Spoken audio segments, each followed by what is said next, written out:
และอย่างนี้การจัดตั้งทั้งภาครัฐและเอกชนและกลุ่มบ้านที่ทั่วแขวง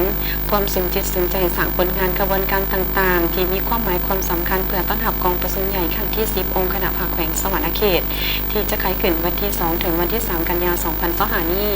ฉะนั้นแล้วกลุ่มบ้านต่างๆก็ได้สำเร็จการประดับประดาการออกแห่งงานอนามัยสถานที่สำคัญของบ้านและเส้นทางรวมทั้งการเป็นเจ้าการในการเปลี่ยนยามในแต่ละค่ำคืนเพื่อความเป็นระเบียบเรียบร้อยโดยการนำพาของผู้ที่นำกลุ่มบ้านและนายบ้านได้ลงมือปฏิบัติกิจกรรมอนามัยขอบเขตบ้านกิจกรรมหลักก็เป็นการดำเนินขบวนการอนามัยตามเส้นทางสัญจรภายในบ้านการสั่งความสะอาดให้แก่บ้านเรือนห้องการสถานที่สาธารณะและเส้นทางต่างๆนอกจากการอนามัยแล้วชาวบ้านก็ยังได้ร่วมกันประดับประดาห้องการบ้านเรือนและเส้นทางโดยการติดธงผักธงสาดธงทิวและคำขวัญต้อนรับกองประชุม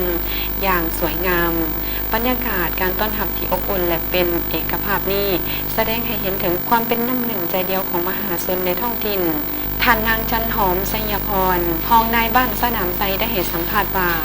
การกระเกียมต้อนรับกองประชุมใหญ่ครั้งที่10ขององค์คณะภาคแขวงสวรรณเขตนี้ชาวนครเกษรพรหมวิหารในนามบ้านในเทศบาล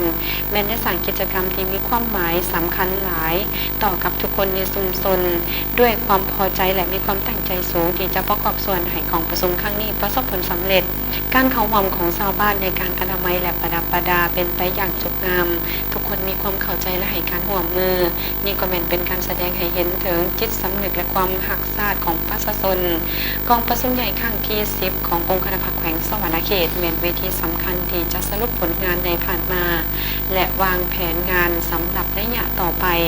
การกะเกียมอย่างจริงจังของชาวบ้านในเทศบาลนครเกษรพรหมวิหาร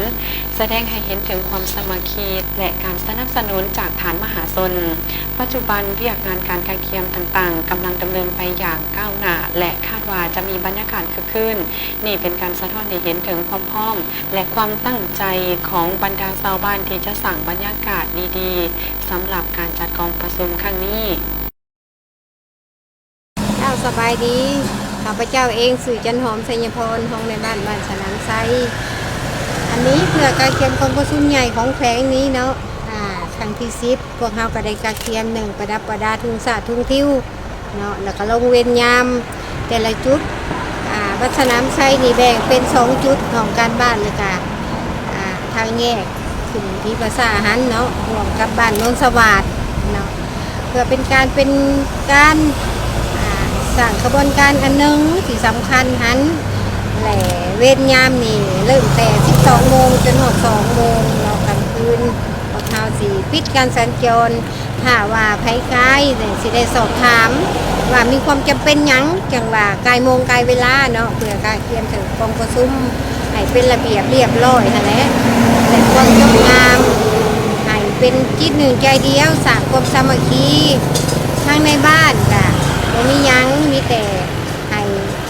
ความร่วมมือให้ลูกให้หลานน่ะบ่ให้ไปเดึกมาดื่นเที่ยวเดึกเที่ยวดื่นเนาะบ่ให้กินเหล้าเมาสุราหั่นแหละเพื่อเป็นการ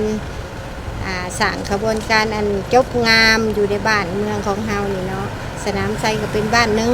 ที่นอนอยู่ในนครแล้วก็ใกล้ห้องว่าการเนาะอันสำคัญนะต้องเป็นตัวอย่างเนาะให้เป็นแบบเป็นอย่างให้บ้านเฮาหั่นแหละเนาะแล้วก็กับนครไทยเฮามีส่วนร่วมนำกัน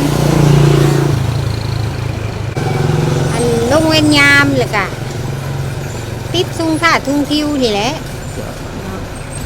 ทุ่งท่าทุ่งทิวก็เริ่มติดมาได้2-3 วันแล้วเนาะตอนนั้นได้แนะนำให้ครอบครัวบ่ละเฮือนที่ใกล้เทียบทางนี่มีการประดับประดาได้บ่มีส่วนร่วมได้บ่ก็แนะนำให้ครอบครัวหันแปะเส้นทางที่ทุ่งสาทุ่งทิวหันแล้วก็อนามัยเนาะอนามัยสวยเหลือกันเพื่อให้เป็นสะอาดแต่นะสีเขียวเนาะ